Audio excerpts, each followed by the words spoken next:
Corações nessa noite, deixa o Espírito Santo de Deus trabalhar na sua vida, que eu creio que tem algo ainda tremendo a ser revelado aqui nessa noite. Amém? Eu creio nisso.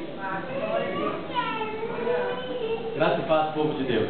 Amém. O povo de Deus está muito. Graça e paz, povo de Deus. Amém. É um privilégio Deus ser chamado de povo de Deus. É verdade. Muito gostaria de estar aqui nessa noite. Eu gostaria de agradecer a oportunidade de estar aqui nessa noite, conhecendo mais um pedaço da família de Deus, esse povo que vai morar no céu. A gente veio aqui na missão Graça e Paz. Trago um abraço para o nosso pastor Márcio, pastora Gleice, que está aqui nos prestigiando. Eu fico mais nervoso, né? Gostaria de agradecer ao pastor Eduardo, a pastora Raquel, por ceder no altar. A gente sabe que não é um lugar que a gente não cede para qualquer um, então me sinto honrado. Agradecer a Deus pelo convite, faz uma convocação, né?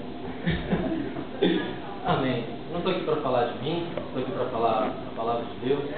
Eu pedi autorização para Deus rapidamente. Para você, irmão, que está com sua Bíblia igual a minha estava, um pouco capenga, a minha foi a primeira Bíblia que eu ganhei quando eu cheguei aqui em Portugal, para o máximo de Deus, estava uma perdição.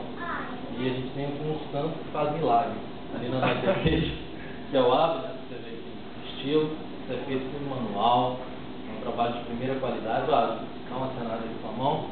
Se você quiser um trabalho também, está ali a Bíblia dele, se quiser dar uma olhada no final do grupo, ele, olha, faz os trapos velhos, faz isso. Hoje o investe de milagre na sua Bíblia. Então depois você quiser procurar nosso irmão Abner, ele faz milagres na sua Bíblia. Abram vossas Bíblias no livro de Lucas, capítulo 15, vai ser breve, um pouco de Deus tem para falar nessa noite. Quantos acharam, digam amém. Amém. Amém. Trouxe Bíblia, ouça com atenção o que Deus tem para falar a todos nós essa noite. Eu estava ali sentado com a minha esposa, eu mandei um beijão, te amo. Mulher mais linda aqui dessa noite. Falei que eu ia deixar ela com vergonha. E eu brinquei com ela, falei que o irmão Manuel subiu aqui e filmou meu esposo. Falei, ele achou meu esposo ali no banco e deu uma lida. Brincadeira, isso é Deus confirmando o que ele tem para falar conosco nessa noite. Desde a hora que eu entrei aqui, os irmãos da DPD começaram a ministrar, Deus tem falado da palavra que ele colocou em nosso coração. E eu creio que se ele permitiu que aqui estivesse, pelo menos um par de ouvidos, ele trouxe aqui nessa noite para ouvir. Amém? Nós vamos ler um livro muito conhecido, uma passagem muito conhecida, a qual Jesus fala do filho pródigo, fala da parábola. O pastor Márcio gosta sempre de dizer que é o trecho das perdas. É a dracma perdida, o filho perdido, a ovelha perdida. E você já deve ter ouvido várias palavras, mas a palavra de Deus, tudo que a gente se esmiuça, um pouco a gente ainda consegue tirar mais alguns ensinamentos. E eu creio que Deus tem ensinamentos importantes para falar conosco. Aleluia. Amém. Verso 11, a partir do verso 11, Lucas 15, a partir do verso 11, a parábola do filho pródigo. E disse Jesus, um certo homem tinha 2 filhos. O mais moço deles disse ao pai, dá-me a parte da fazenda que me pertence. E ele repartiu por ele a fazenda. E poucos dias depois, o filho mais novo, ajuntando tudo, partiu para uma terra longínqua e ali desperdiçou a sua fazenda vivendo dissolutamente. E havendo ele gastado tudo, houve naquela terra uma grande fome e começou a padecer necessidades. E foi e chegou-se a um dos cidadãos daquela terra, ao qual mandou para os seus campos apacentar porcos. E desejava encher o seu estômago com as bolotas, algumas versões vão dizer alfarrobas, que dava aos porcos, e ninguém lhe dava nada. E caindo em si lhe disse, quantos trabalhadores de meu pai têm abundância de pão, e eu aqui pereço de fome. Levantar-me-ei, irei ter com meu pai, e dir-lhe-ei, pai, pequei contra o céu e perante a ti. Já não sou digno de ser chamado teu filho, faze-me como um dos teus trabalhadores. E levantando-se, foi para o seu pai, e quando ainda estava de longe, viu o seu pai e moveu de íntima compaixão e correndo lançou-se ao pescoço e o beijou. Pode se sentar? Aleluia. Tinha uma passagem muito conhecida e dela nós vamos tirar aqui alguns pontos importantíssimos para nós nos dias de hoje. Um alerta para cada um de nós que trilhamos o caminho de Deus, que estamos próximos ao Pai. Aqui no verso 12, nós vamos ver que este filho pródigo, ele foi se caracterizando da qualidade de filho. Ele foi perdendo tudo aquilo que o pai houvera lhe dado, lhe permitido, e ele vai se degradando, vai perdendo as suas características, e é sobre isso que eu quero falar um pouco com vocês nessa noite. O primeiro ponto é que a gente vê que ele se torna equivocado, se torna ingrato com o seu pai. Ele não valorizou tudo aquilo que o pai dele tinha lhe dado, porque todos nós que somos filhos, ou quem aqui também é pai, sabe que tudo aquilo que nós temos também é do nosso filho. Esse filho, ele é tão ingrato com seu pai que ele pede sua parte da herança. Ele meio que quer dizer assim: olha, o senhor não morre para me receber a minha parte, então dá-me logo, para que eu possa viver a minha vida. Vivendo debaixo todos os anos com o pai, ele desvaloriza tudo aquilo que o pai fez por ele. E infelizmente é assim nas igrejas, no povo de Deus, com algumas pessoas nos dias de hoje. A gente está na presença do Pai, temos abundância de viver, temos tudo quanto o Pai derrama sobre as nossas vidas, mas a gente quer ser no nosso próprio nariz. A gente quer de Deus tudo o quanto Deus pode derramar sobre as nossas vidas, mas infelizmente nós não queremos a presença dele. O que é mais importante, estarmos com o Pai, não é aquilo que Ele pode fazer por nós, e sim a sua presença que já nos vale. Amém. Quando nós buscamos as bênçãos, nós buscamos aquilo que Deus pode proporcionar para a gente, nós nos afastamos dele. Enquanto a palavra diz que nós devemos nos aproximar dele, e as coisas vão se chegar a nós. Esse filho, ele valoriza muito mais aquilo que Deus nos dá. Então ele despreza estar na presença do Pai. Ele pede para o Pai: dê-me todo aquilo que me é de direito. Ele, poucos dias depois, a palavra fala, e passados-se alguns dias, ele ajuntou. O ajuntou, na palavra original do grego, juntar, significa que ele pegou tudo aquilo que o pai tinha e trocou por dinheiro.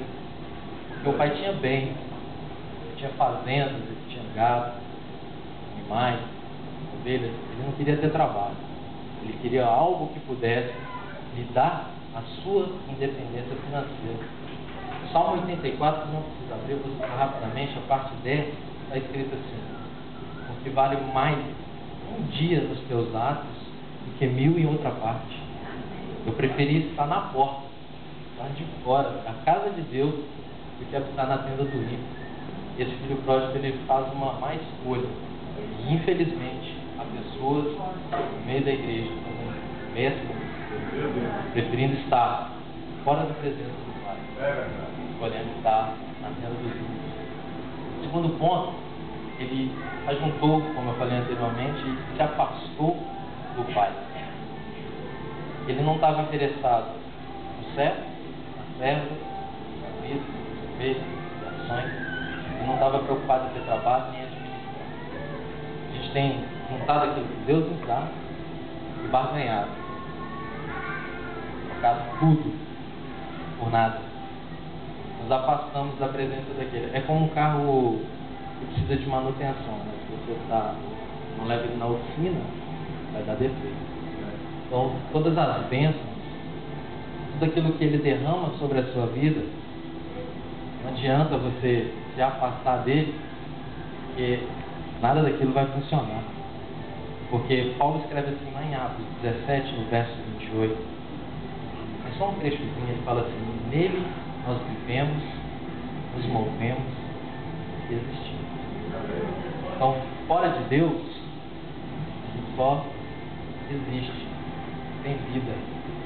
Que a palavra vem dizendo porque vai descer na cruz para que nós é que eu e você tenhamos vida, não somente vida, a vida em abundância. Então, você pode pegar tudo a qual Deus pode te proporcionar. E tem muita gente que se achega a Deus querendo casa, querendo carro, querendo namorado, marido, esposa.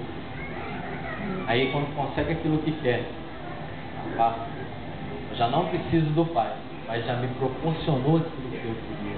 Eu já não quero mais estar na presença dele.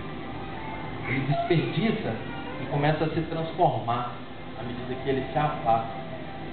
E se eu fosse dar um tema para essa mensagem, eu diria que seria perdendo a característica de filho. Meu Deus. Porque à medida que ele se afasta, ele vai se degradando. Nós vemos aqui no verso 13, poucos dias depois que ele se afasta do pai, uma terra longínqua, ele ali desperdiça toda a sua fazenda vivendo dissolutamente. Eu fui pesquisar a palavra dissolutamente. No dicionário Primeirão da língua portuguesa, significa separar ou dissolver. Mas no mesmo dicionário diz que uma pessoa dissoluta é uma pessoa imoral, corrupta e devassa. Esse rapaz, ele, ao estar longe dos conselhos de sabedoria do seu pai, ele começa a cair numa vida regada de satisfazer suas próprias vontades. Ele já não se preocupa mais com os ensinamentos que o pai lhe deu. Já não se preocupa mais com os valores e o senso que o pai lhe dava. E ele agora começa a viver uma vida dissoluta, uma vida imoral. Então ele aproveitou todo o dinheiro que ele tinha e chegou o rei daquele lugar. Mulheres, baladas, amigos, para ter certeza que o que não faltava era a gente com um tapinha nas costas. E no meio do povo de Deus é uma fase muito triste. Quando a gente se afasta, você é o bambambam, você é o bom. E amigo não lhe falta para bater nas costas, porque você é o cara. Amigo não lhe falta, será, porque a pessoa que se afasta, ela perde os valores que lhe são. Tudo aquilo que aprendeu-se enquanto se estava na presença de Deus já não tem mais importância. A pessoa se afasta, começa a se degradar. Aí é impossível não lembrar de Êxodo, capítulo 32, verso 7, quando Moisés sobe para o monte e Deus começa a falar com ele, começa a escrever as tábuas da lei, as tábuas do testemunho, e o povo começa a achar que Moisés está demorando demais para descer. Aí eles começam a ficar nervosos, aí começam a pressionar Arão. Aí o que Arão faz? Ele manda juntar todo o ouro que tem, confecciona para eles um bezerro de ouro, herança do Egito. E eles começam a adorar aquele bezerro de ouro e a dizer que aquele bezerro de ouro era o Deus que livrou o povo do Egito por mãos fortes. Eles se folgam, né? Ou seja, eles não trabalhavam, não cuidavam dos seus afazeres. Eu fui ler uma reportagem uma vez a respeito desse texto em específico. Aquilo foi praticamente um carnaval. As mulheres desfiam, a Bíblia fala que os homens mostravam a sua nudez. Foi um verdadeiro carnaval. Então Deus, no monte com Moisés, olha para aquilo tudo, vira para Moisés e diz: olha, desce, porque o teu povo tu tiraste do Egito, depressa se desviou dos meus mandamentos. Até aqui, desde quando Deus faz a promessa para Abraão, ele vem chamando o povo de Deus de nação eleita, raça escolhida, bichinho de Jacó. Tão carinhoso. Ele chama o povo de menino dos meus olhos, uma aquisição peculiar. Aí de repente, como o povo começa a adorar um outro Deus, ele olha para aquilo como um pai revoltado. Eu brinco muito com a Thaís, eu falo, às vezes quando o Gabriel está aprontando muito, eu falo: lá, seu filho, ele não parece nada comigo fazendo isso. Assim Deus olha para aquele povo e fala: isso aí não é o povo que eu tirei do Egito. Não foi isso que eu ensinei, não foram esses os mandamentos que eu deixei para eles.